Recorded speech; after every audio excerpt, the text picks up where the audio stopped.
너 같은 무능한 여자가 우리 집에 10년이나 붙어 있었으면 됐지. 이제 변호사 며느리가 오면 우리 집안 법적 문제도 다 해결되고 격이 올라가는 거야. 시어머니 정미숙의 입에서 나온 잔혹한 말들이 하늘의 가슴을 갈기갈기 찢어 놓았습니다. 남편은 법률 용어로 무장한 변호사를 선택했고 하늘은 법적으로 아무 권리도 없다는 서류를 받아들고 집에서 쫓겨났죠. 하지만 그들은 몰랐습니다. 자신들이 천대하며 내쫓은 그 며느리가 사실은 5조 원대 재산을 상속받을 삼영그룹 회장의 딸이라는 것을요.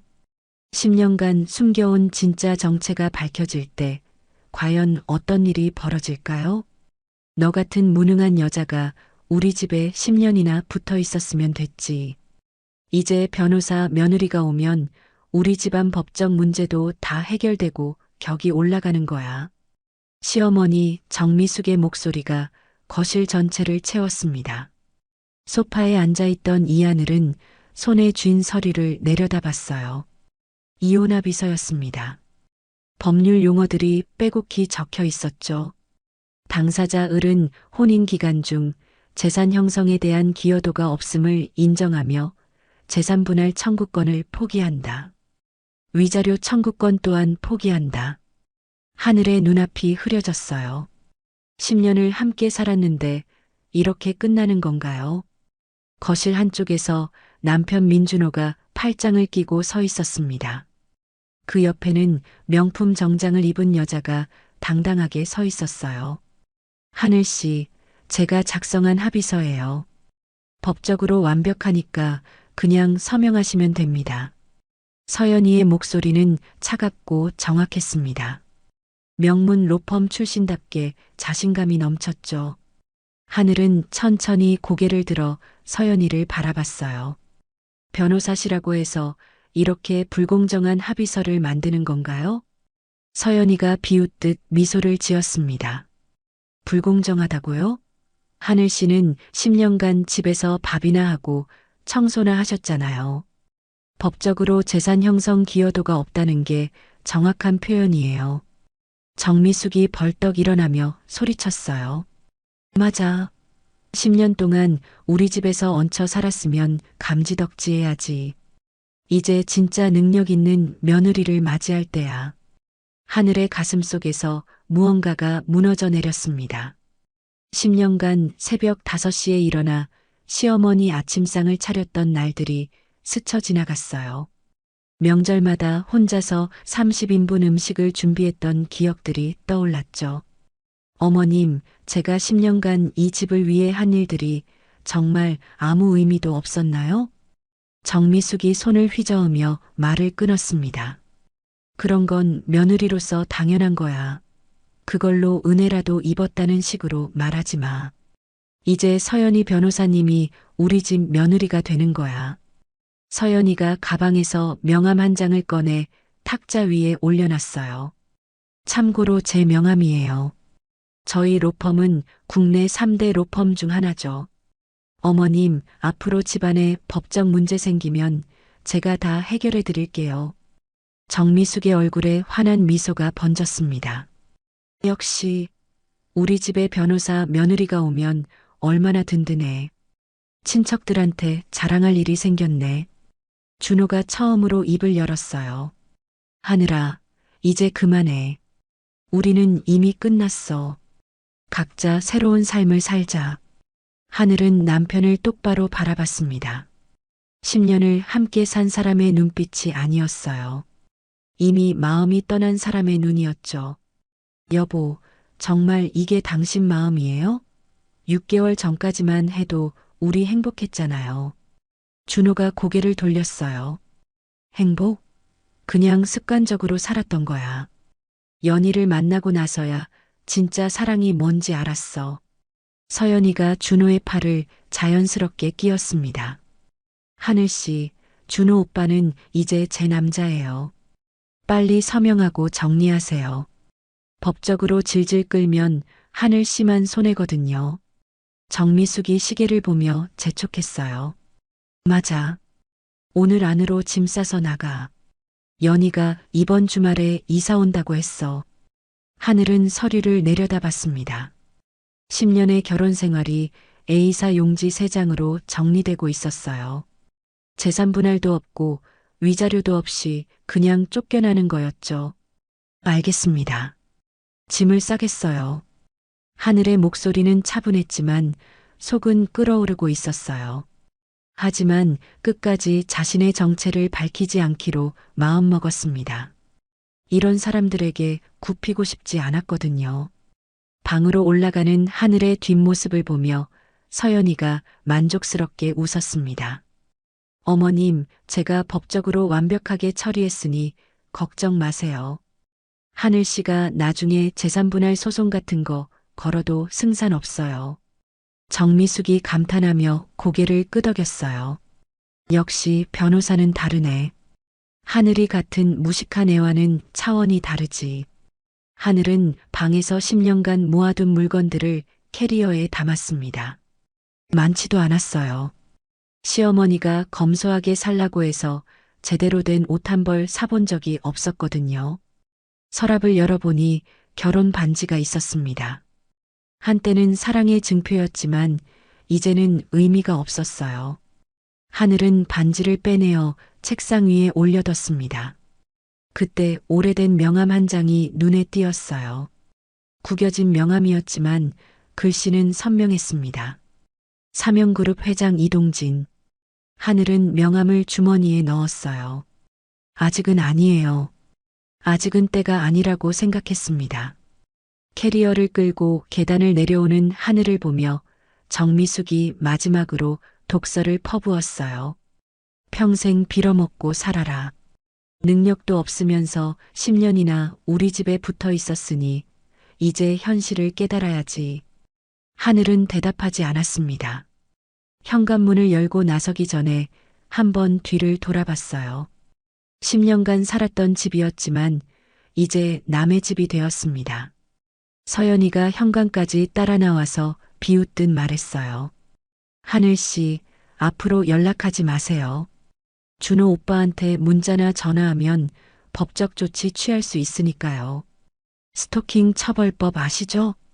하늘이 마지막으로 한마디 했습니다. 언젠가 후회할 날이 올 거예요. 모든 분들이요. 서연이가 킥킥 웃었어요. 후회는 하늘 씨가 하게 될 거예요. 변호사 남편감 놓쳤으니까요. 하늘은 더 이상 듣고 싶지 않았어요. 캐리어를 끌고 골목길로 사라졌습니다. 뒤에서 서연이와 정미숙이 실실거리는 웃음소리가 들렸지만 하늘은 뒤돌아보지 않았어요. 버스 정류장에서 버스를 기다리며 하늘은 생각했습니다. 10년간 숨겨온 자신의 정체를 이제 어떻게 해야 할지 말이에요. 삼영그룹 회장의 딸이라는 사실을 밝히면 상황이 완전히 달라질 텐데 그럴 필요가 있을까 싶었어요.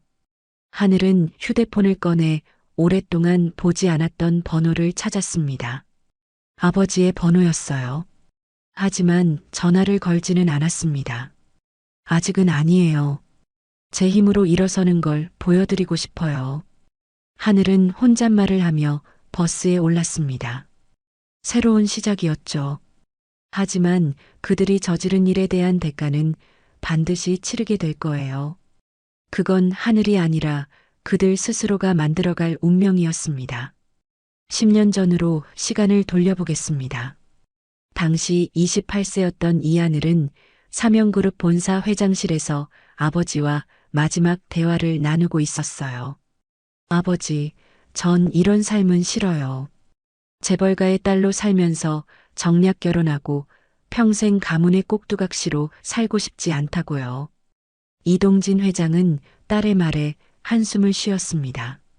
하늘아, 넌 우리 집안의 대를 이어받아야 할 아이야. 이번에 소개받을 사람은 국내 최대 로펌 대표 변호사의 아들이야.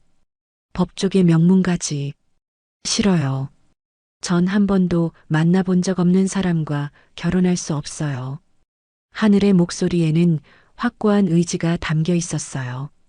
이동진 회장은 딸의 고집스러운 성격이 자신을 닮았다는 것을 알고 있었습니다. 그럼 정말 나가겠다는 거냐? 밖에서 어떻게 살 건데? 전 대학도 나왔고 일할 수도 있어요. 평범한 사람들처럼 사랑해서 결혼하고 제 능력으로 살아가고 싶다고요. 이동진 회장이 책상을 탁 쳤어요. 능력으로 살아간다고? 넌 태어날 때부터 삼형그룹의 피를 받았어. 그게 내 정체성이야. 아니에요. 그건 아버지가 정해준 정체성이에요. 전 제가 선택한 삶을 살고 싶어요. 둘 사이에 긴 침묵이 흘렀습니다. 이동진 회장은 딸의 눈빛을 보며 결심이 확고하다는 것을 깨달았어요. 좋아. 내가 그렇게 나가고 싶다면 나가봐. 하지만 한 가지 약속해. 절대 우리 집안 이름을 함부로 쓰지 마라. 그리고 언젠가는 돌아와야 한다는 것도 잊지 마. 하늘은 고개를 끄덕였습니다. 알겠어요. 아버지가 부르시기 전까지는 절대 돌아오지 않을게요. 제가 선택한 삶을 살다가 정말 필요할 때 돌아올게요. 이동진 회장이 마지막으로 말했어요. 후회하면 언제든 돌아오렴. 넌 내 딸이니까. 그렇게 하늘은 집을 나왔어요. 삼형그룹 회장의 딸이라는 신분을 버리고 평범한 이하늘로 살기 시작했습니다. 처음에는 정말 힘들었어요. 고시원에서 살면서 편의점 아르바이트를 했습니다. 재벌가에서 자랐지만 의외로 적응력이 뛰어났어요. 오히려 자유로운 생활이 좋았습니다. 하늘아, 오늘 야간 근무 좀 대신해 줄 수 있어? 편의점 사장님의 부탁에 하늘은 흔쾌히 고개를 끄덕였죠.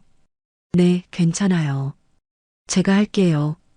재벌가의 딸이 편의점에서 일한다는 게 이상하게 들릴 수도 있었지만 하늘은 이 생활이 마음에 들었어요. 누구의 눈치도 보지 않고 자신이 번 돈으로 살아가는 삶이었거든요. 2년 후 하늘은 민준호를 만났어요. 당시 준호는 중견기업의 대리였습니다. 성실하고 착해 보였거든요. 저기 실례지만 전화번호 좀 받을 수 있을까요? 준호가 용기 내어 말을 걸었을 때 하늘은 그의 순수한 눈빛에 마음이 끌렸습니다. 하늘은 준호에게 자신의 과거를 숨겼습니다. 저는 평범한 가정에서 자랐어요. 부모님은 일찍 돌아가셔서 혼자 살고 있어요. 준호는 그런 하늘을 더욱 아껴줬어요. 혼자 고생하며 살았구나. 앞으로는 내가 지켜줄게. 하늘의 마음이 따뜻해졌습니다. 이게 진짜 사랑이구나 싶었어요. 신분이나 재산이 아니라 서로의 마음만으로 만나는 관계였거든요. 1년 후 두 사람은 결혼했습니다. 준호의 어머니 정미숙은 며느리의 배경이 없다는 것을 아쉬워했지만 아들이 좋아하니 받아들였어요. 부모가 없다니 안 됐네. 그래도 우리 집에 와서 열심히 살면 되지. 결혼식은 소박했습니다. 하늘 쪽 하객은 거의 없었어요. 준호의 친척들이 수군거렸죠. 신부 쪽 하객이 하나도 없네. 정말 부모도 없나 봐. 하지만 하늘은 신경 쓰지 않았어요. 이게 자신이 선택한 삶이었으니까요. 결혼 후 시댁에 들어가서도 하늘은 자신의 정체를 숨겼습니다. 정미숙은 며느리가 변변한 배경이 없다고 생각하며 무시했지만 하늘은 참았어요. 하늘아, 김치찌개 간이 왜 이래? 이것도 모르고 어디서 자란 애야? 정미숙의 핀잔에도 하늘은 고개를 숙였습니다. 죄송해요, 어머님. 다시 할게요. 10년간 시댁에서 살면서도 하늘은 친정과 연락을 끊고 지냈습니다. 아버지가 몇 번 연락을 시도했지만 받지 않았어요. 자신이 정한 원칙을 지키고 싶었거든요. 평범한 사람으로 살기로 한 약속을 지키고 싶었습니다. 가끔 뉴스에서 삼형그룹 소식이 나오면 가슴이 뛰었지만 그뿐이었어요. 여보, 삼형그룹 회장 딸이 실종됐대. 10년 전부터 행방이 묘연하다는데. 준호가 뉴스를 보며 말했을 때 하늘은 무덤덤하게 대답했어요. 그런가 봐요. 재벌들 세계는 복잡하니까. 하늘은 자신이 그 실종된 딸이라는 사실을 숨겼습니다. 평범한 며느리로 살아가는 것이 자신이 선택한 삶이라고 생각했어요. 하지만 속으로는 늘 갈등이 있었습니다. 시어머니가 무시할 때마다, 남편이 무관심할 때마다 진실을 말하고 싶은 충동이 일었어요. 특히 경제적으로 어려울 때가 그랬습니다. 여보, 회사 자금이 막혀서 큰일이야. 2억만 있으면 되는데.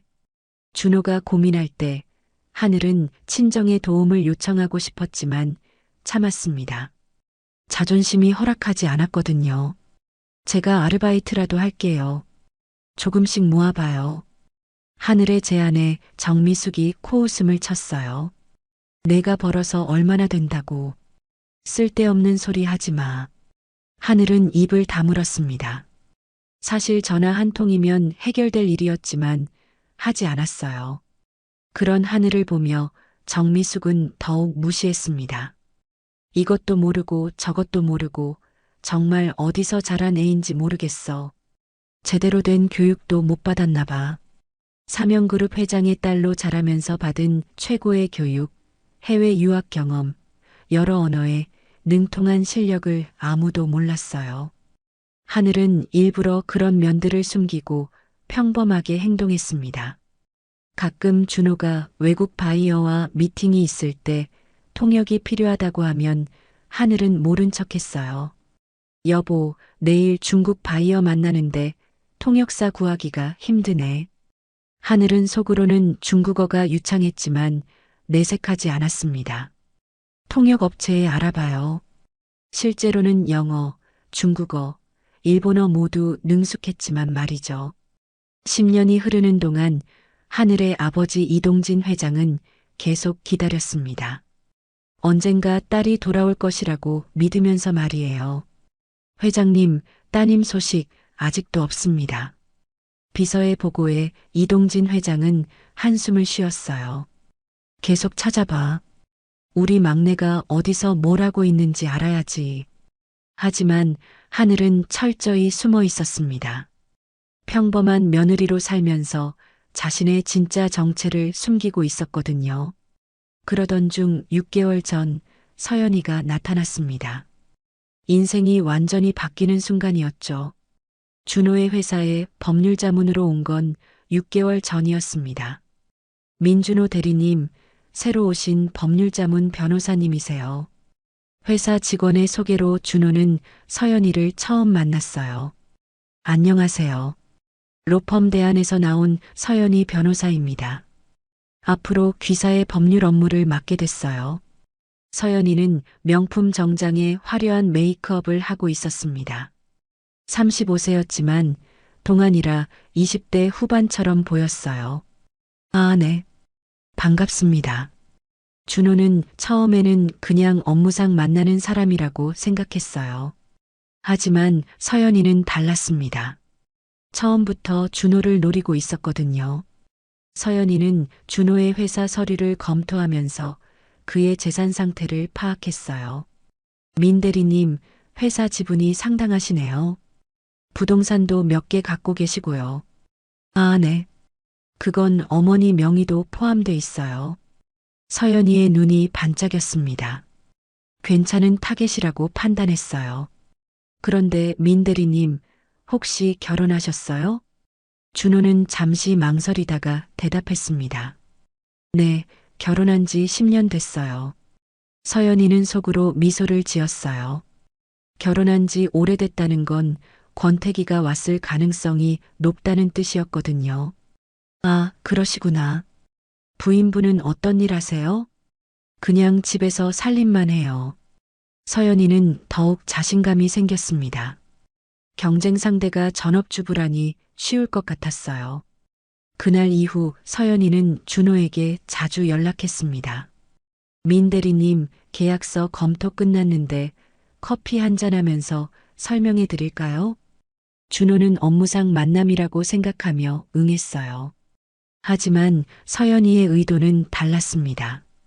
카페에서 서연이는 업무 이야기보다 개인적인 이야기를 더 많이 했어요. 민 대리님은 결혼 생활이 행복하세요? 준호는 잠시 멈칫했습니다. 최근 하늘과의 관계가 예전 같지 않았거든요. 글쎄요. 그냥 평범하게 살고 있어요. 서연이는 준호의 표정에서 뭔가를 읽어냈어요. 평범하다는 건 조금 지루하다는 뜻 아닌가요? 저는 변호사로 일하면서 정말 다양한 사람들을 만나거든요. 매일이 새로워요. 이런 식으로 서연이는 자신의 직업적 매력을 어필했습니다. 변호사라는 직업이 주는 지적인 이미지, 경제적 안정감을 은근히 강조했어요. 3개월이 지나면서 준호는 서연이에게 점점 끌렸습니다. 집에서는 하늘이 매일 같은 일상을 반복하는데 서연이는 항상 새로운 이야기를 들려줬거든요. 오늘 대기업 회장 상속 소송을 맡았어요. 수백억대 재산 다툼이라 정말 흥미진진해요. 서연이의 이야기는 준호에게 신선했습니다. 하늘은 집안일 이야기만 했는데 서연이는 화려한 세계의 이야기를 들려줬거든요. 서연이는 이제 본격적으로 시어머니를 공략할 때라고 판단했습니다. 민 대리님, 어머님께 인사드리고 싶어요. 법률 자문을 맡은 사람으로서 가족분들도 뵙고 싶어서요. 준호는 서연이의 제안에 당황했지만 거절하기 어려웠습니다. 그럼 한번 집에 모시고 갈게요. 서연이가 처음 집에 왔을 때 정미숙은 깜짝 놀랐어요. 아들이 변호사를 데려온 것도 놀라웠지만 서연이의 인상이 너무 좋았거든요. 어머님, 안녕하세요. 준호 씨 회사 법률 자문을 맡고 있는 서연이 변호사입니다. 서연이는 정중하게 인사하며 고급 과일 바구니와 건강식품을 건넸어요. 아이고, 이런 걸 왜 가져오셨어요? 정미숙은 입으로는 그렇게 말했지만 속으로는 기뻤어요. 하늘은 10년간 한 번도 이런 정성을 보인 적이 없었거든요. 서연이는 첫 만남에서부터 정미숙의 마음을 사로잡는 전략을 구사했습니다. 어머님, 준호 씨가 어머님 자랑을 정말 많이 해요. 아드님을 이렇게 훌륭하게 키우신 비결이 뭔가요? 정미숙은 이런 말을 들으니 기분이 날아갈 것 같았어요. 별거 아니에요. 그냥 정성껏 키웠을 뿐이지. 변호사님이 우리 준호를 좋게 봐주시니 정말 고맙네요. 서연이는 정미숙과 대화하면서 하늘에 대한 정보도 은근히 캐냈어요. 그런데 며느리분은 어떤 분이세요? 정미숙의 표정이 순간 어두워졌어요. 글쎄요. 딱히 내세울 게 없는 평범한 애예요. 변변한 직업도 없고 특별한 재능도 없고 부모도 없어요. 서연이는 정미숙의 반응에서 기회를 받습니다. 아, 그래도 가정을 잘 돌보시는 분이시겠네요. 정미숙이 한숨을 쉬었어요. 그것밖에 할 줄 아는 게 없어요. 요즘 며느리들은 다들 능력 있잖아요. 우리 집 며느리는 그냥 평범해요. 서연이는 정미숙의 불만을 듣고 나서 전략을 세웠어요. 하늘과는 정반대의 이미지를 어필하기로 한 거죠. 저는 변호사지만 가정도 소중하게 생각해요. 어머님처럼 가족을 위해 헌신하시는 분들이 진짜 현명하신 거라고 생각해요. 정미숙은 서연이의 말에 완전히 넘어갔어요. 역시 변호사님은 다르네요. 말씀도 곱게 하시고. 그날 이후 서연이는 자주 집에 찾아왔어요. 그때마다 정미숙을 위한 선물을 빼먹지 않았습니다. 비싼 건강식품, 고급 화장품, 백화점 상품권까지. 하늘은 10년간 한 번도 하지 못한 일들을 서연이는 했어요. 어머님, 이번에 좋은 건강식품 나왔다고 해서 가져왔어요. 어머님 건강 챙기세요. 정미숙은 서연이의 정성에 감동했습니다. 고마워요, 변호사님. 이렇게까지 안 하셔도 되는데. 서연이는 속으로 웃었어요. 이 정도 투자로 수억대 재산을 얻을 수 있다면 싼 거였거든요. 하늘은 서연이가 자주 오는 것을 알았지만 뭐라고 할 수 없었어요. 남편의 업무를 돕는 변호사라고 하니 고마워해야 할 상황이었거든요. 여보, 서연이 변호사님이 우리 집에 자주 오시네요. 준호가 무심하게 대답했어요. 회사 일도 봐주시고 좋은 분이야. 어머니도 좋아하시잖아. 하늘은 불안한 마음이 들었지만 의심하지 않았습니다. 10년을 함께 산 남편을 믿고 있었거든요. 하지만 서연이의 진짜 목적은 따로 있었어요. 점점 더 노골적으로 준호에게 접근하기 시작했습니다. 3개월 후 서연이는 결정적인 한 수를 뒀습니다. 준호 씨, 솔직히 물어봐도 될까요? 지금 결혼 생활에 만족하세요? 준호는 서연이의 직접적인 질문에 당황했어요. 갑자기 왜 그런 걸 물어보세요? 서연이는 준호의 눈을 똑바로 바라보며 말했습니다. 저는 준호 씨를 좋아해요. 변호사로서가 아니라 한 사람으로서요. 준호의 심장이 빨리 뛰기 시작했어요. 서연이 같은 여자가 자신을 좋아한다니 믿기 어려웠습니다. 연희 씨, 저는 기혼자예요. 알고 있어요. 하지만 사랑에는 타이밍이 중요하잖아요. 지금 준호 씨가 행복하지 않다는 것도 알고 있고요. 서연이는 준호의 마음을 정확히 읽고 있었어요. 저와 함께하면 완전히 다른 삶을 살 수 있어요. 변호사인 아내와 함께 사회적으로도 인정받고 경제적으로도 안정된 삶을 말이에요. 준호는 서연이의 말에 흔들렸습니다. 하늘과의 결혼 생활은 평범했지만 서연이가 제시하는 미래는 화려해 보였거든요. 생각해 볼 시간을 주세요. 서연이는 미소를 지었어요. 물론이죠. 하지만 너무 오래 생각하지는 마세요. 법적으로 이혼은 생각보 다 간단해요. 제가 완벽하게 처리해 드릴 수 있어요. 그날 이후 준호와 서연이의 관계는 급속히 발전했어요. 준호는 하늘에게 거짓말을 하면서까지 서연이와 시간을 보냈습니다. 여보, 회사 회식이 있어서 늦을 거야. 하늘은 남편의 말을 믿었어요. 알았어요. 조심해서 다녀와요. 하지만 준호는 서연이와 호텔 라운지에서 시간을 보내고 있었습니다. 준호 씨, 이제 결정하셨어요? 서연이가 와인 잔을 들며 물었어요. 준호는 고개를 끄덕였습니다. 하늘이와 이혼하겠어요. 당신과 함께하고 싶어요. 서연이는 만족스러운 미소를 지었습니다. 잘 결정하셨어요. 제가 법적으로 완벽하게 처리해 드릴게요. 하늘 씨가 재산 분할이나 위자료를 요구하지 못하도록 할게요. 어떻게요? 서연이가 가방에서 서류를 꺼냈어요. 이미 합의서를 준비했어요. 하늘 씨가 혼인 기간 중 재산 형성에 기여하지 못했다는 내용으로 작성했어요. 법적으로 문제 없어요. 준호는 서류를 훑어봤습니다. 복잡한 법률 용어들이 가득했지만 서연이를 믿었어요.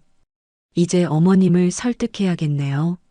서연이가 고개를 저었어요. 그건 제가 할게요. 어머님은 이미 제 편이에요. 실제로 서연이는 이미 정미숙을 완전히 자기 편으로 만들어 놨어요. 며칠 전 서연이는 정미숙을 따로 만났습니다. 어머님, 사실 제가 준호 씨를 좋아하게 됐어요. 정미숙은 서연이의 고백에 놀랐지만 기뻤어요. 정말이에요? 우리 준호를 좋아하신다고요? 네. 하지만 준호 씨가 이미 결혼을 해서 망설이고 있어요. 어머님 생각은 어떠세요? 정미숙은 잠시 생각했어요. 하지만 오래 걸리지 않았습니다. 솔직히 말하면 우리 준호에게는 서연이 변호사님 같은 분이 어울려요. 하늘이는 글쎄요. 서연이는 정미숙의 마음을 완전히 사로잡았다는 것을 확신했어요. 어머님, 제가 정말 좋은 며느리가 될게요. 변호사로서도 집안에 도움이 될 수 있고요. 그럼요. 변호사 며느리라니 얼마나 자랑스러운 일이에요. 우리 친척들한테 자랑할 일이 생겼네요. 정미숙은 이미 서연이를 며느리로 받아들이고 있었어요. 그날 저녁 정미숙은 준호를 불렀습니다. 준호야, 엄마가 서연이 변호사님이랑 이야기했는데 너 그분 좋아하지? 준호는 어머니가 이미 다 알고 있다는 사실에 놀랐어요. 어머니가 어떻게? 엄마가 다 알아. 그리고 엄마 생각에는 서연이 변호사님이 너한테 훨씬 잘 어울려. 하늘이랑은 이제 정리하는 게 좋겠어. 준호는 어머니의 적극적인 지지에 용기를 얻었어요. 어머니도 그렇게 생각하세요? 그럼 변호사 며느리와 그냥 집에서 빈둥거리는 며느리 중에 뭘 선택하겠니? 당연히 서연이 변호사님이지. 이렇게 해서 정미숙과 준호, 그리고 서연이는 하늘을 내쫓기로 합의했습니다. 하늘은 아무것도 모른 채 평소와 다름없이 집안일을 하고 있었어요. 그리고 오늘 드디어 그날이 왔습니다. 서연이가 아침 일찍부터 와서 정미숙과 함께 하늘을 압박했어요. 하늘 씨, 이제 현실을 받아들이세요. 준호 씨는 저를 선택했어요. 정미숙도 서연이의 편에서 하늘을 몰아붙였습니다. 그래, 10년이나 우리 집에서 빈둥거렸으면 이제 그만 나가야지. 서연이 변호사님 같은 능력 있는 분이 와야 우리 집안 격이 올라가는 거야. 하늘은 두 사람의 공격에 말문이 막혔어요. 그때 서연이가 결정적인 한마디를 했습니다. 하늘 씨, 솔직히 말해서 우리는 출신 자체가 달라요. 저는 명문대 법대를 나온 변호사고 하늘 씨는 뭐 특별한 스펙이 있나요? 정미숙이 서연이의 말에 맞장구 쳤습니다. 맞아. 서연이 변호사님은 법조인이라고. 너같이 아무것도 없는 여자와는 차원이 다르지. 하늘의 가슴 속에서 분노가 끓어올랐어요. 변호사라고 해서 뭐가 대단한지. 하지만 하늘은 참았어요. 이런 사람들에게 자신의 진짜 신분을 밝히고 싶지 않았습니다. 서연이가 더욱 도발적으로 말했어요.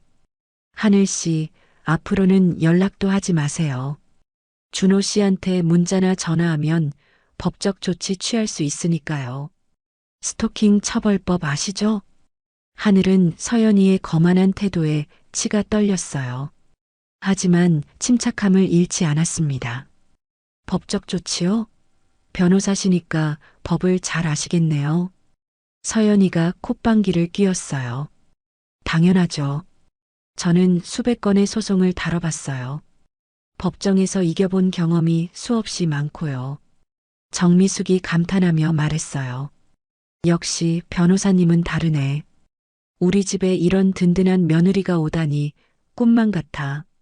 서연이가 가방에서 명함을 하나 더 꺼내 하늘에게 던졌습니다. 혹시 변호사 선임하실 거면 연락하세요. 물론 저만큼 실력 있는 변호사 찾기 힘들겠지만요.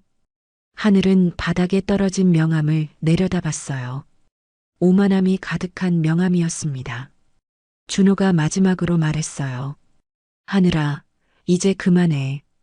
각자 새로운 삶을 살자. 너도 너에게 맞는 사람 만나서 행복하게 살아. 하늘이 조용히 대답했습니다. 행복은 제가 알아서 찾을게요. 걱정 마세요. 하늘은 캐리어를 끌고 현관으로 향했습니다. 그때 서연이가 마지막으로 비웃으며 말했어요. 참 하늘 씨. 법적으로 당신은 이제 이 집과 아무 관계 없는 사람이에요. 명심하세요. 하늘은 뒤돌아보지 않고 대답했습니다. 네, 법적으로 남남이 되는 거죠. 잘 알겠습니다. 현관문이 닫히자 서연이가 승리감에 취해 말했어요. 드디어 끝났네요. 이제 정말 우리 집이에요.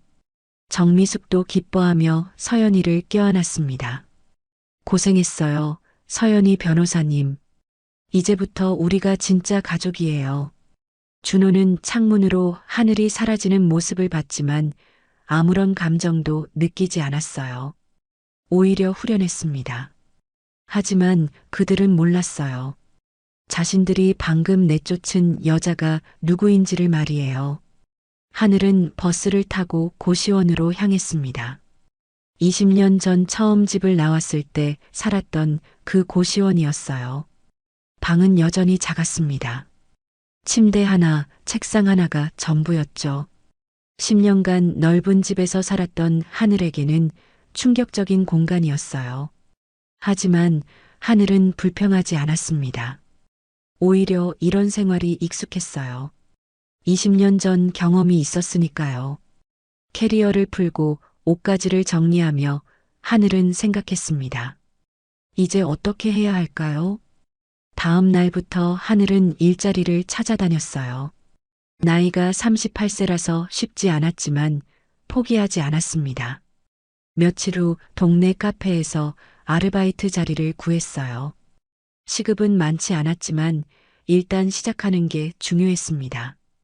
카페 사장님은 40대 초반의 친절한 여성이었어요. 나이가 있으신데 괜찮으시겠어요? 서서 일하는 게 힘드실 텐데. 하늘은 미소 지으며 대답했습니다. 괜찮습니다. 열심히 하겠어요. 첫 출근 날 하늘은 앞치마를 두르고 카운터에 섰어요. 10년간 집에서만 살았던 하늘에게는 모든 게 새로운 경험이었습니다. 손님들이 주문을 하면 하늘은 정중하게 응대했어요. 어서 오세요. 주문하시겠어요? 하늘의 친절한 응대에 손님들은 감탄했습니다. 여기 새로 오신 분인가요? 정말 친절하시네요. 감사합니다. 맛있게 드세요. 일주일이 지나자 사장님도 하늘의 능력을 인정했어요. 하늘 씨, 정말 일 잘하시네요. 손님들 반응도 좋고 매출도 늘었어요. 하늘은 처음으로 받는 칭찬에 기분이 좋았어요. 시댁에서는 한 번도 들어보지 못했던 말이었거든요. 퇴근 후에는 고시원으로 돌아가 노트북을 켰습니다. 해야 할 일이 있었어요. 하늘은 인터넷으로 서연이에 대해 조사하기 시작했습니다. 변호사라고 했으니 법조인 검색 사이트에 이름을 쳐봤어요. 서연이 변호사의 프로필이 나왔습니다. 명문대 법대 출신, 대형 로펌 경력이 화려하게 적혀 있었죠. 하지만 하늘은 더 깊이 파고들었어요. 법률 신문 기사를 검색했습니다. 그러자 놀라운 기사가 나왔어요. 서연이 변호사, 횡령 혐의로 정직 3개월 처분. 하늘의 눈이 빛났습니다. 더 찾아봤어요. 다른 기사도 나왔습니다. 서연이 변호사, 의뢰인 배임 혐의 의혹, 징계위원회 회부. 하늘은 차근차근 정보를 정리했습니다. 서연이가 생각보다 깨끗한 변호사가 아니었어요. 더 깊이 조사하자 개인적인 스캔들도 나왔습니다. 3년 전 대기업 임원과 불륜 관계. 당시 그 임원은 기혼자였고 서연이는 합의금 3억을 받고 헤어졌다는 기사가 있었어요. 2년 전에는 의사와 약혼했다가 그 의사의 재산을 노렸다는 의혹으로 고소당한 적도 있었습니다. 물론 합의로 끝났지만요. 하늘은 모든 정보를 파일로 정리했습니다. 언젠가 필요할 때가 올 거예요. 그때를 위해 준비해 두는 거죠.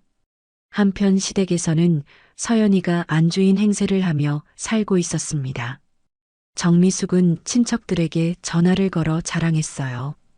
우리 새 며느리는 변호사야. 능력 있는 변호사라고. 하늘이 같은 무능한 여자와는 차원이 다르지. 하지만 며칠이 지나자 이상한 일들이 생기기 시작했어요. 서연이가 집안 귀중품들을 하나씩 치우기 시작한 거예요.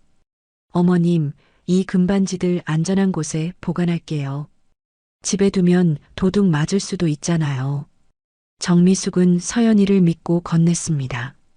그래, 역시 변호사님이 생각이 깊으시네. 하지만 서연이는 그 금반지들을 전당포에 맡겨서 돈을 빌렸어요. 준호의 회사 관련 서류도 하나씩 가져갔습니다. 여보, 회사 계약서 좀 보여줘. 법률적으로 검토해 줄게. 준호는 서연이를 믿고 서류를 건넸어요. 하지만 서연이는 그 서류에 숨겨진 조항을 만들어 자신에게 유리하게 바꿨습니다. 1개월이 지나자 서연이는 본격적으로 움직이기 시작했어요. 어머님, 집 문서를 제 명의로 바꾸는 게 어때요? 세금 문제도 있고 법적으로 그게 유리해요. 정미숙은 고개를 끄덕였습니다. 그래, 변호사님이 하라는 대로 하지 뭐. 법을 잘 아시니까. 준호도 회사 지분을 서연이 명의로 넘겼어요. 연희, 우리 결혼하면 어차피 공동재산이니까 미리 정리하는 게 낫겠지? 서연이는 속으로 웃으며 고개를 끄덕였습니다.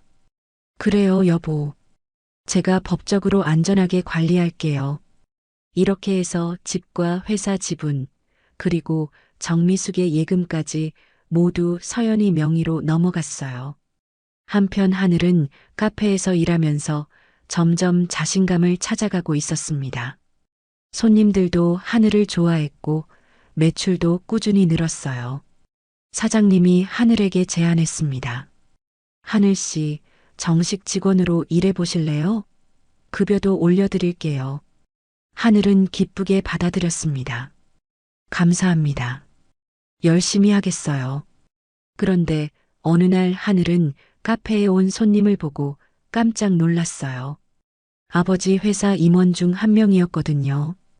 김 부장이라는 사람이었습니다. 그 임원도 하늘을 알아봤지만 조용히 커피만 주문하고 갔어요. 아메리카노 하나 주세요. 하늘은 침착하게 커피를 만들어 건넸습니다. 여기 있습니다. 김 부장은 하늘을 한 번 더 쳐다보고는 조용히 나갔어요. 그날 저녁 김 부장은 이동진 회장에게 보고했습니다. 회장님, 따님을 봤습니다. 동네 카페에서 아르바이트를 하고 계시더군요. 이동진 회장은 딸의 소식을 듣고 마음이 아팠어요. 우리 막내가 그런 곳에서 일하고 있다고. 그냥 집으로 데려와. 하지만 김 부장이 만류했습니다. 따님, 의지가 워낙 강하시니까 조금 더 기다려 보시는 게 어떨까요? 억지로 데려오시면 또 나가실 겁니다. 이동진 회장은 한숨을 쉬었어요. 그래, 조금 더 기다려보자. 하지만 계속 지켜보고 있어. 혹시 위험한 일 생기면 바로 알려주고. 네, 회장님. 하늘은 아버지 회사 사람이 자신을 봤다는 것을 알고 있었어요. 하지만 아직 돌아갈 생각은 없었습니다. 며칠 후 하늘은 시댁 근처를 지나가게 됐어요. 카페 물건을 납품하러 가는 길이었습니다. 그런데 집 앞이 이상하게 소란스러웠어요. 무슨 일인지 궁금해진 하늘은 멀리서 상황을 지켜봤습니다. 정미숙이 집 앞에서 누군가와 통화하고 있었어요. 얼굴이 새하얗게 질려 있었습니다. 뭐라고요? 서연이가 사라졌다고요? 연락이 안 된다고요? 하늘은 귀를 기울였습니다. 집문서도 팔렸고 회사 지분도 넘어갔다고요? 그게 무슨 소리예요? 정미숙의 비명소리가 들렸어요. 하늘은 이제 알겠다는 표정을 지었습니다. 서연이가 드디어 본색을 드러낸 거예요. 하늘은 조용히 그 자리를 떠났습니다. 아직은 나설 때가 아니었어요. 시댁의 몰락은 이제 시작이었으니까요. 다음 날 아침 준호는 회사에 출근했다가 청천벽력 같은 소식을 들었습니다. 민 대리님, 큰일 났어요. 회사 지분이 어제 다른 사람한테 넘어갔대요. 준호는 믿을 수 없다는 표정이었어요. 무슨 소리야? 회사 지분이 내 거잖아. 아니에요. 서연이 변호사 명의로 돼 있었는데 그분이 어제 전부 현금화해서 팔아버렸대요. 준호의 얼굴이 창백해졌습니다. 연희한테 전화해 봐야겠어. 하지만 서연이의 전화는 꺼져 있었어요. 문자도 답이 없었습니다. 급히 집으로 돌아온 준호는 정미숙이 거실 바닥에 주저앉아 울고 있는 걸 발견했어요. 어머니, 무슨 일이에요? 정미숙이 떨리는 손으로 서류를 내밀었습니다. 우리 집이 팔렸어. 서연이 명의로 돼 있던 집이 어제 부동산에 매물로 나갔대. 준호는 서류를 받아들고 멍하니 바라봤어요. 이럴 수가. 연희가 우릴 속인 거예요?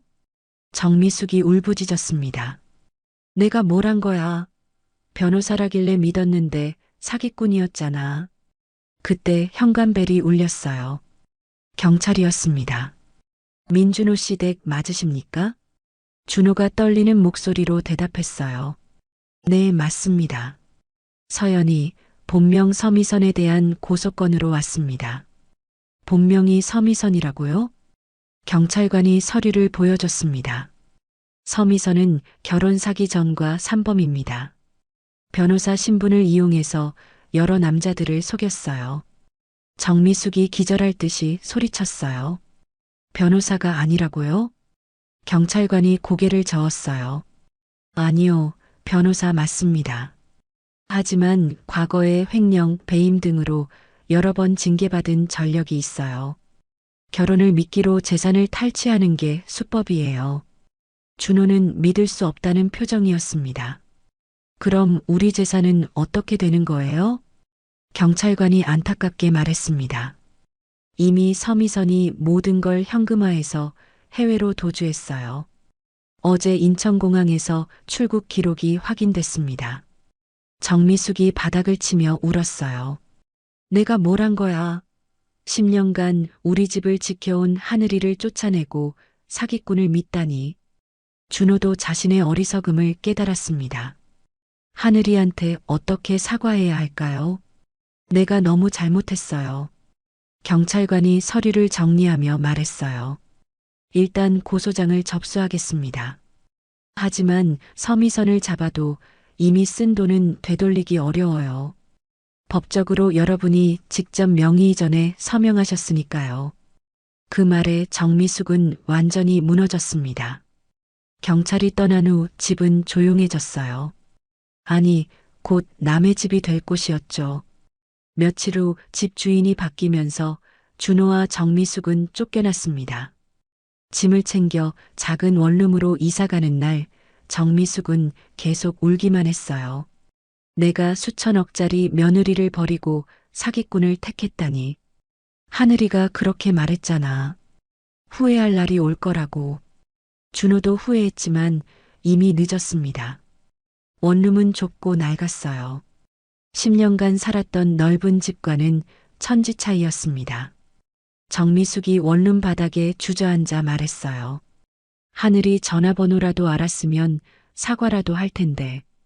번호가 바뀌어서 연락도 안 돼. 준호도 하늘을 찾으려고 했지만 소용없었습니다. 하늘은 완전히 사라진 것 같았어요. 회사도 망했습니다. 지분을 모두 잃었으니 다닐 이유도 없었죠. 준호는 실업자가 됐어요. 재산도 없고 집도 없고 아내도 없었습니다. 친구가 위로했습니다. 태호야, 그래도 하늘이한테 사과하고 다시 시작해봐. 하늘이가 나를 용서할까? 10년을 함께 살다가 하루아침에 내쫓았는데. 친구가 한숨을 쉬었어요. 그래도 시도는 해봐야지. 하지만 준호는 하늘을 찾을 방법이 없었어요. 며칠 후 더 충격적인 소식이 전해졌습니다. 준호가 인터넷 뉴스를 보다가 기사 하나를 발견한 거예요. 삼영그룹 이동진 회장, 10년 전 실종된 막내딸 찾기 나서. 준호는 무심코 기사를 클릭했습니다.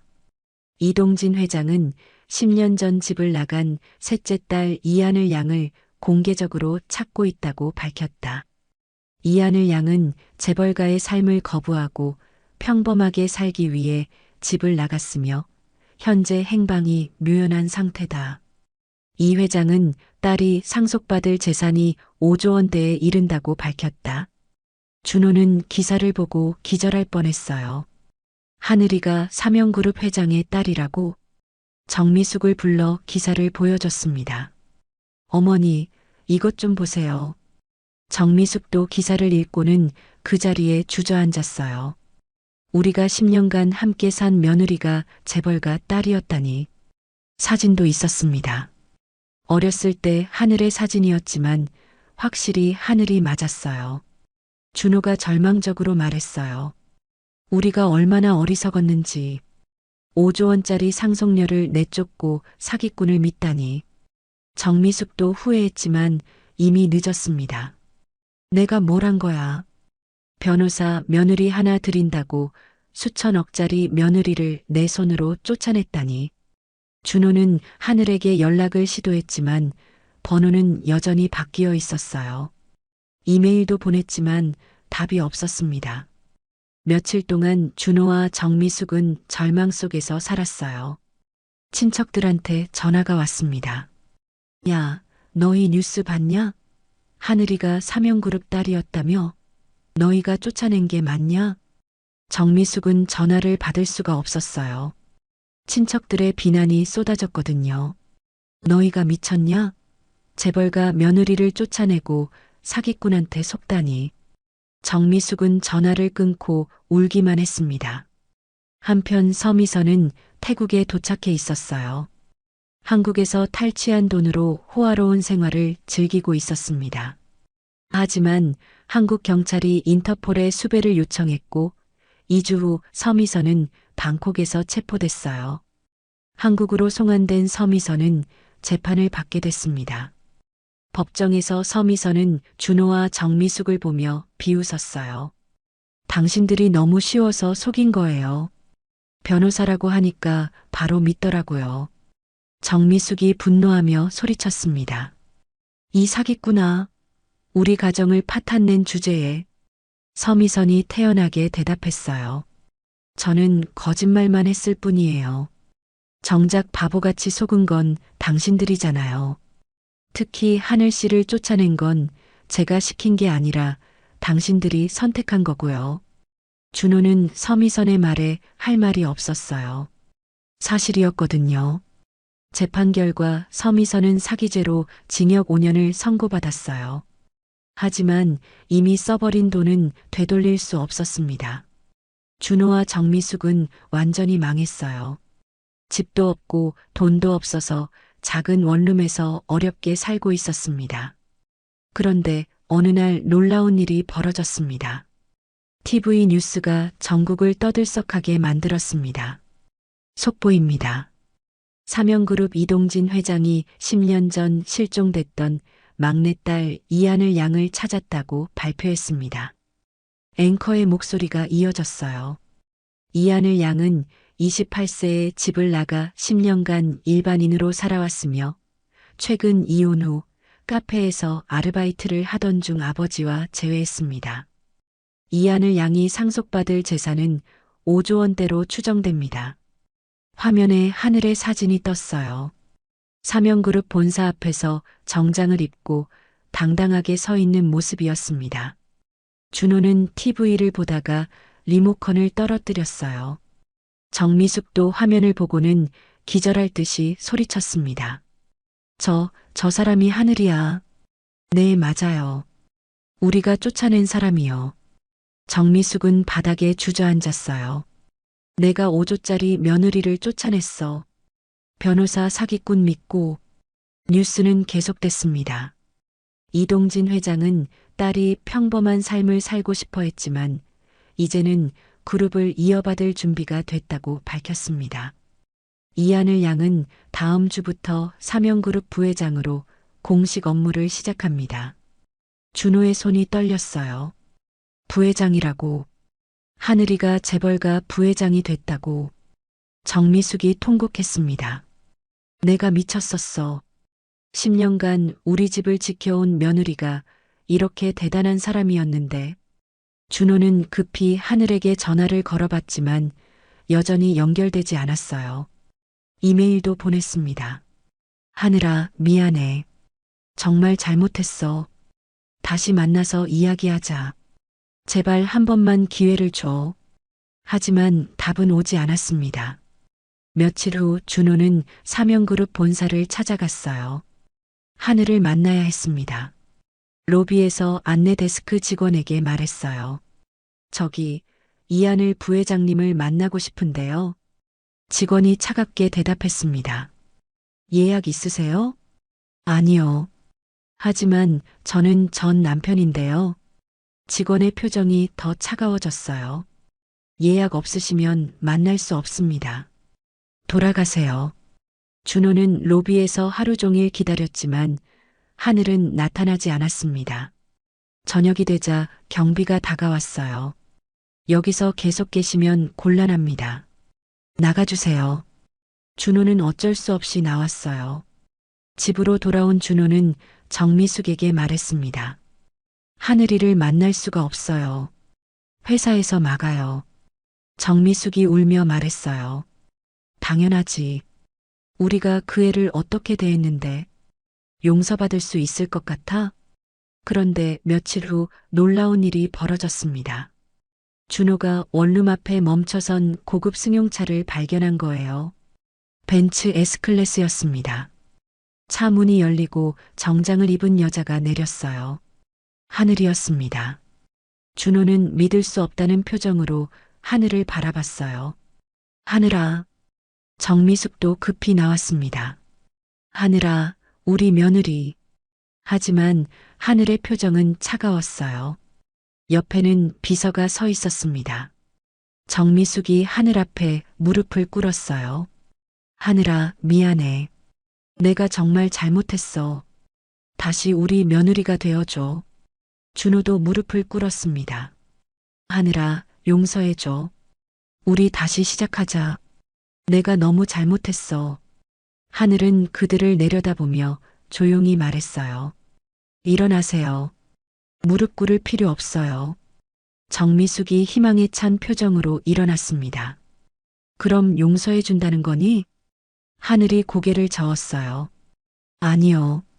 무릎 꿇는다고 해서 지난 10년이 바뀌는 건 아니니까요.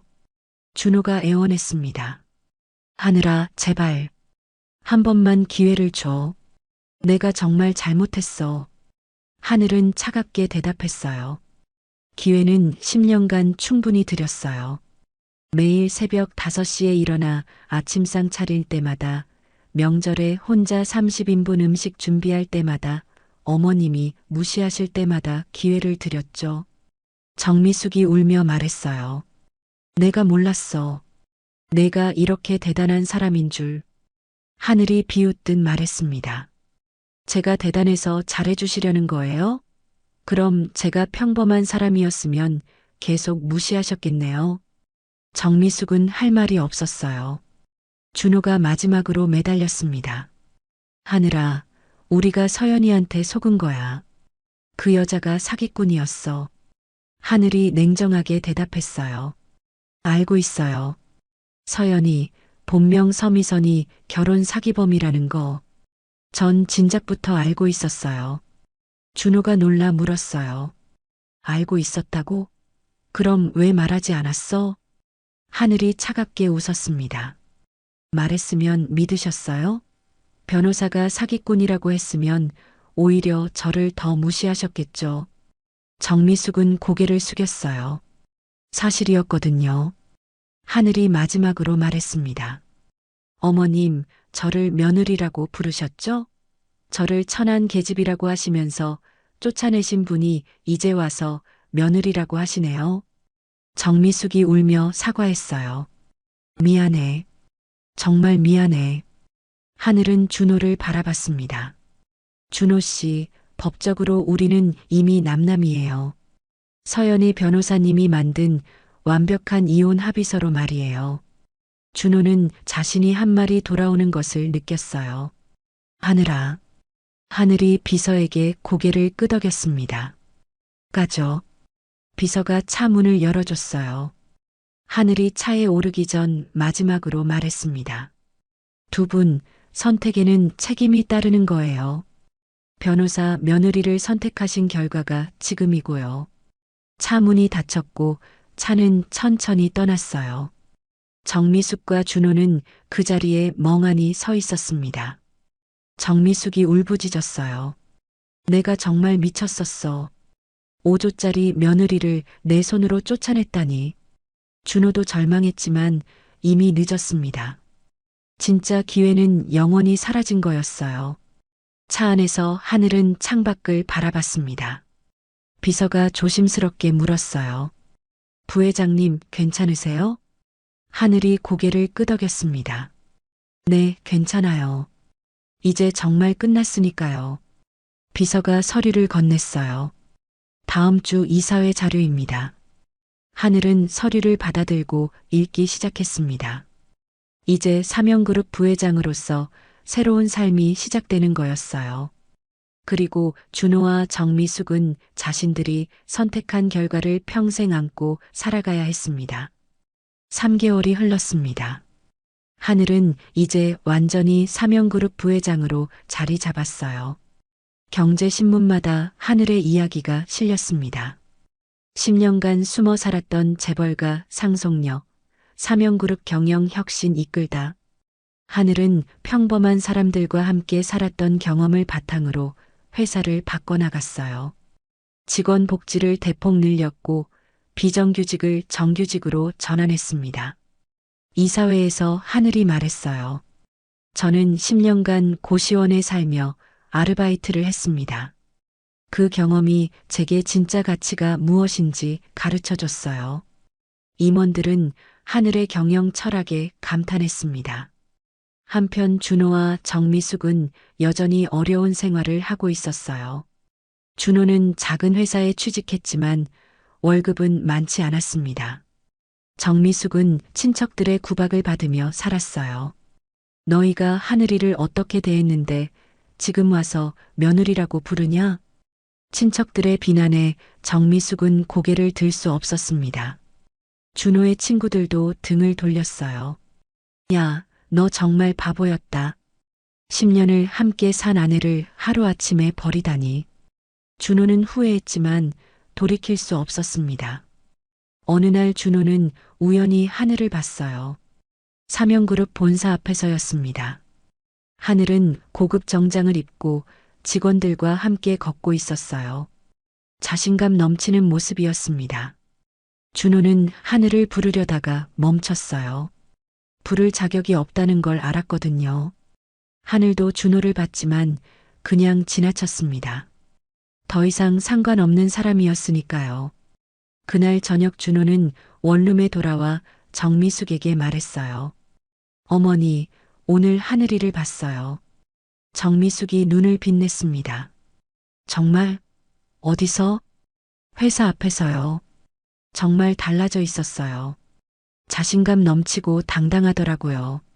정미숙이 한숨을 쉬었어요.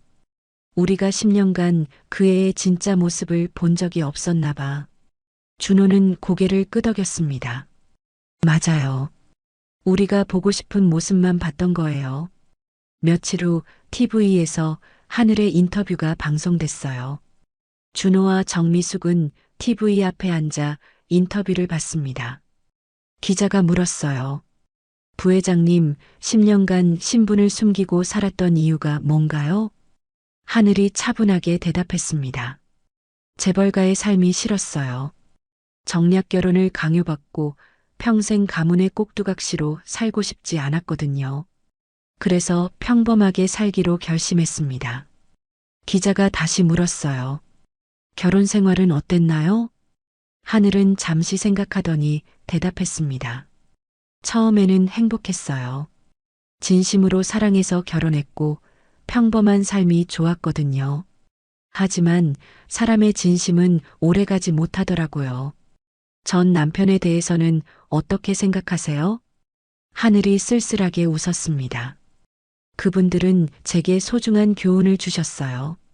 사람의 진짜 가치가 무엇인지, 그리고 겉모습만 보고 판단하면 어떤 결과가 오는지 말이에요. 용서할 생각은 없으세요? 하늘은 고개를 저었어요. 용서는 피해자의 의무가 아니에요. 저는 10년간 최선을 다했고 그분들은 저를 선택하지 않았어요. 그게 끝입니다. 준호는 TV를 보며 눈물을 흘렸습니다. 정미숙도 울었어요. 우리가 정말 잘못했구나. 하늘이의 진심을 몰라봤어. 인터뷰가 끝나고 준호는 마지막으로 하늘에게 편지를 썼어요. 하늘아, 이 편지를 읽어줘서 고마워. 나는 내게 용서를 구하려는 게 아니야. 그냥 진심으로 미안하다는 말을 하고 싶었어. 10년간 내가 우리 가족을 위해 한 모든 일들을 당연하게 여겼던 것 정말 미안해. 내가 평범한 사람인 줄 알고 무시했던 것도 미안하고. 하지만 지금 생각해보면 내가 누구든 상관없었어야 했어. 내가 재벌가 딸이든 평범한 사람이든 10년을 함께 산 아내였으니까. 그걸 깨닫지 못한 내가 바보였어.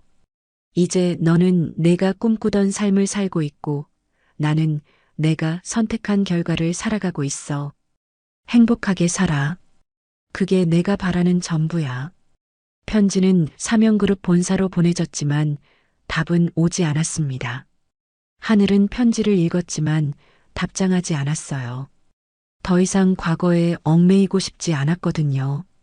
6개월 후 하늘은 경제 잡지 표지 모델이 됐어요. 10년간 숨어 살았던 재벌가 상속녀, 대한민국을 움직이다. 하늘은 이제 정말 행복했습니다. 자신의 정체성을 찾았고 진짜 자신으로 살 수 있게 됐으니까요. 카페에서 일했던 사장님과도 연락하며 지냈어요. 하늘 씨, 정말 대단하세요. 그때 카페에서 일하실 때 뭔가 남다르다고 생각했어요. 하늘이 웃으며 대답했습니다. 그때 정말 많이 배웠어요. 사장님한테도 감사해요. 하늘의 인생에서 시댁에서 보낸 10년은 힘들었지만 의미 있는 시간이었어요. 그 시간이 있었기에 진짜 자신을 찾을 수 있었거든요. 어느 날 이동진 회장이 딸에게 말했습니다. 하늘아, 이제 정말 내가 누구인지 알겠구나. 하늘은 아버지를 바라보며 미소 지었어요. 네, 아버지. 이제야 제가 누구인지 알았어요. 저는 사명그룹 부회장이기도 하지만 10년간 평범하게 살았던 이하늘이기도 해요. 두 가지 모두 제 모습이에요. 이동진 회장은 딸을 자랑스럽게 바라봤습니다. 잘했다. 내가 선택한 길을 후회하지 않는 것 같아 다행이야. 후회 없어요. 모든 선택이 지금의 저를 만들었으니까요. 준호와 정미숙은 여전히 어려운 생활을 하고 있었지만 그것도 그들이 선택한 길이었어요. 정미숙이 어느 날 준호에게 말했습니다. 우리가 정말 큰 실수를 했구나. 겉모습만 보고 사람을 판단했던 게. 준호는 고개를 끄덕였어요. 맞아요. 변호사라는 직함만 보고 서연이를 믿었고 평범해 보인다는 이유로 하늘이를 무시했죠. 이제 후회해도 소용없어. 우리가 선택한 거니까. 두 사람은 서로를 바라보며 한숨을 쉬었습니다. 한편 하늘은 새로운 프로젝트를 시작했어요. 어려운 사람들을 위한 재단을 만든 거죠. 저는 10년간 평범한 사람들의 어려움을 경험했습니다. 그 경험을 바탕으로 진짜 도움이 되는 재단을 만들고 싶어요. 하늘의 재단은 큰 호응을 얻었습니다. 사람의 진짜 가치는 겉모습이나 지위가 아니라 그 사람 자체에 있다는 것. 10년간 함께 살았던 사람의 진짜 모습을 보지 못하고 하루아침에 나타난 사람의 거짓말에 속아서 모든 걸 잃은 준호와 정미숙의 이야기는 우리 모두에게 경고가 됩니다. 진정한 행복은 외적인 조건이 아니라 진실한 관계에서 나온다는 것. 그리고 사람을 판단할 때는 겉모습이 아니라 진짜 마음을 봐야 한다는 것을 하늘의 이야기를 통해 배울 수 있었습니다. 하늘은 이제 진짜 자신으로 살고 있었고 준호와 정미숙은 자신들의 선택에 대한 대가를 치르고 있었습니다. 인생에서 가장 중요한 것은 선택이고 그 선택에는 반드시 책임이 따른다는 교훈을 남기며 이야기는 끝이 납니다.